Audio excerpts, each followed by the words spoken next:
Hello!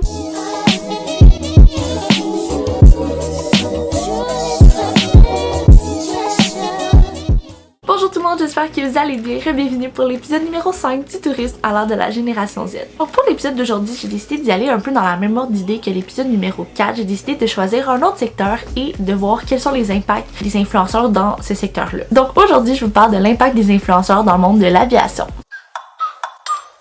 Like, ride with me if you ride with me, you can slide with me if you...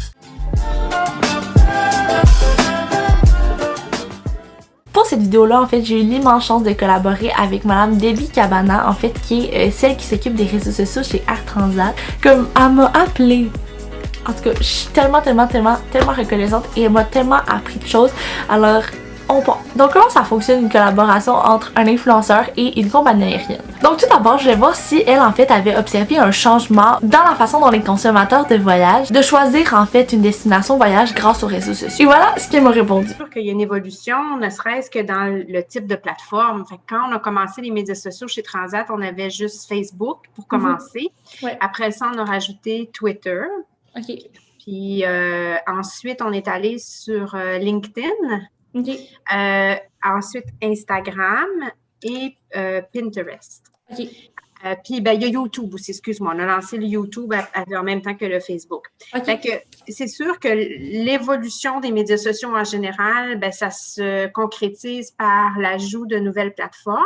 Mm-hmm. Mais ce que ça fait aussi, c'est que chaque nouvelle plateforme s'adresse à des créneaux différents.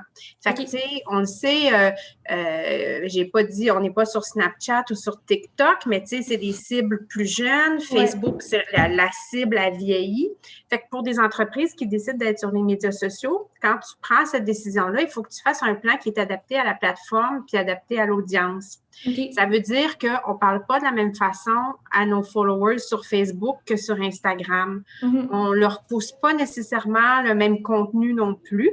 Okay. Et on les utilise pas pour les mêmes raisons. Ensuite de ça, je voulais savoir si, en fait, elle avait trouvé que le niveau d'engagement de sa page Instagram avait augmenté dans les dernières années. Dans un écosystème, dans une entreprise, mettons au niveau du marketing, les médias sociaux sont perçus comme des médias traditionnels comme la télé, la radio ou de la publicité. C'est un complément à ces plateformes-là. Fait que tu vas chercher des audiences différentes. Fait que c'est important que ton contenu soit vraiment bien adapté. Ça aussi, c'est important. Autant les plateformes sociales évoluent que la façon de mesurer l'engagement évolue.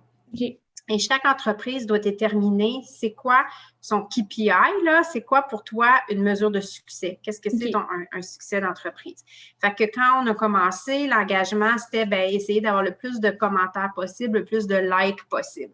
Mm-hmm. À un moment donné, tu plafonnes, par exemple. Parce que, par exemple, pour une plateforme comme Facebook, à un moment donné, on a de la difficulté à aller chercher des nouveaux abonnés parce que les plus jeunes ne sont pas sur Facebook. Ça veut dire que ta mesure de succès de ton engagement, l'engagement va tout le temps décroître. Fait qu'à un moment donné, il faut que tu te dises, OK, la mesure de succès, il faut que je l'adapte. Il y a toute la gestion des algorithmes là-dedans. Ouais. Fait que tu connais le concept d'algorithme. Donc, chaque plateforme a des algorithmes bien précis pour te pousser du contenu. Et ils veulent idéalement que les grandes entreprises, on paye pour s'assurer que notre contenu est vu.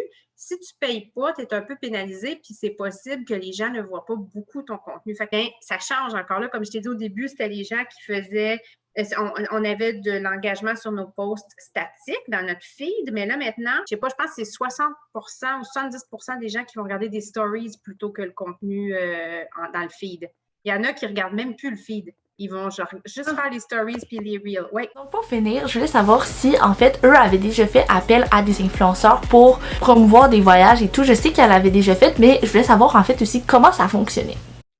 On était beaucoup sollicités par des gens qui voulaient voyager, tu sais, qui disaient « Hey, tu sais, genre, j'ai plein de followers, veux-tu me donner un voyage? Puis genre, je vais te donner de la visibilité. » Et nous, ça nous gossait un petit peu de donner à la pièce comme ça des voyages, là.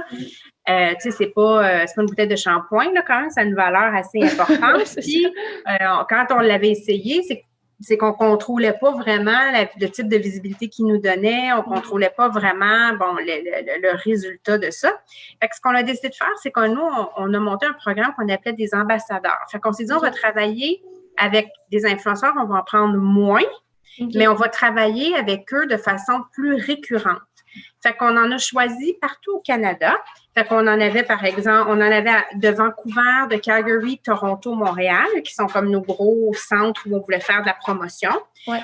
On les a choisis selon des critères précis.